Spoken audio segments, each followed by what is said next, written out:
Tinubu has sent more money to the states. So what have they built with it? And our case study is why Nigerians' development conversation must move beyond Abuja. For decades, whenever Nigerians complained about bad roads, poor schools, inadequate hospitals, or unemployment, attention traveled in one direction, Abuja. The president was expected to provide almost everything. But Nigeria is a federation of 36 states, the Federal Capital Territory, and 704 local governments.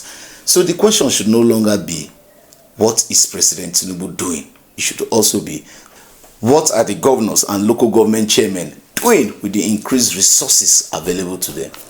Look at Abuja.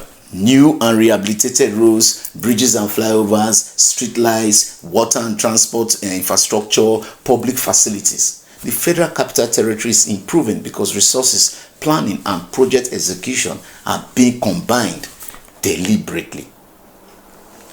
That is the lesson. When government receives resources and applies them with discipline, development becomes visible. But Abuja should not become a beautiful island surrounded by underdeveloped states. Today, many governors have significantly more money than their predecessors had only a few years ago. Consider the figures. In August 2024, the three tiers of government shared approximately 1.203 trillion through FAC.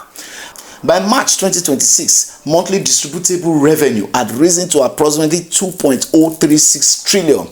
From that March allocation alone, state governments received about 657.6 billion, while local governments received approximately 468.8 billion. Oil producing states also collected about 120.8 billion in derivation revenue.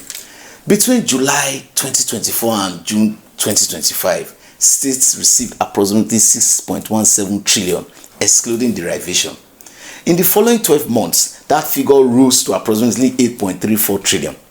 That is an increase of about 35% in 1 year. So when a governor says there's no money, citizens should ask, how much did the state receive? How much did it generate internally? How much went into salaries and administration? And how much was invested in roads, schools, hospitals, agriculture, water, and jobs? Most importantly, what can the people physically point to? Some states are already demonstrating what sustained planning can achieve. Lagos has expanded an integrated transport system involving roads, buses, water transportation, and rail. By April 2025, more than 2 million passenger journeys have been recorded on the Blue Line. Lagos still has challenges, but it shows what can happen when a state accepts responsibility for building its own economy instead of waiting endlessly for Abuja. This is also part of what made the United States powerful. America did not develop through Washington alone.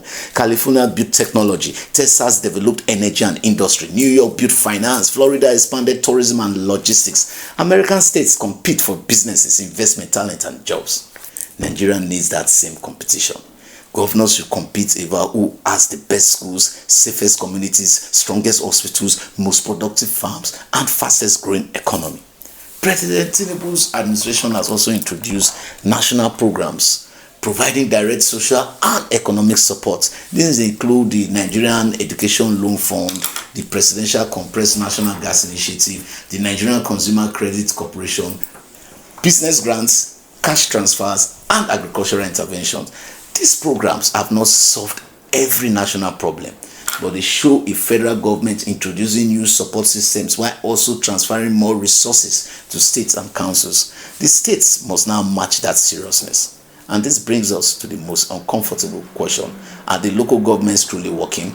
On July 11, 2024, the Supreme Court affirmed the financial autonomy of Nigerian 704 local governments, directing that their allocations be paid directly. Since then, local governments have received approximately 10.48 trillion, with average monthly allocations rising from about 374.7 billion to nearly 498.7 billion.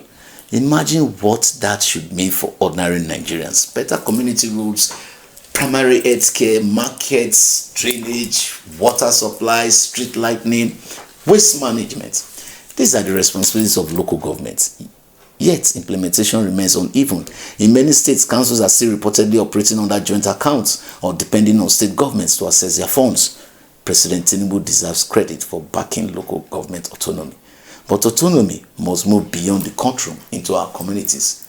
When a road is bad, ask who owns it. When a primary healthcare center fails, ask who manages it. When the market is neglected, ask where the local government allocation went. Nigeria's future will not be built from Abuja alone.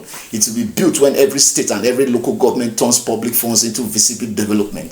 The money is moving. Now Nigerians must make sure the development moves with it. My name remains Osigbomo Ikiroda, and I am the principal and CEO of Bush Radio Academy.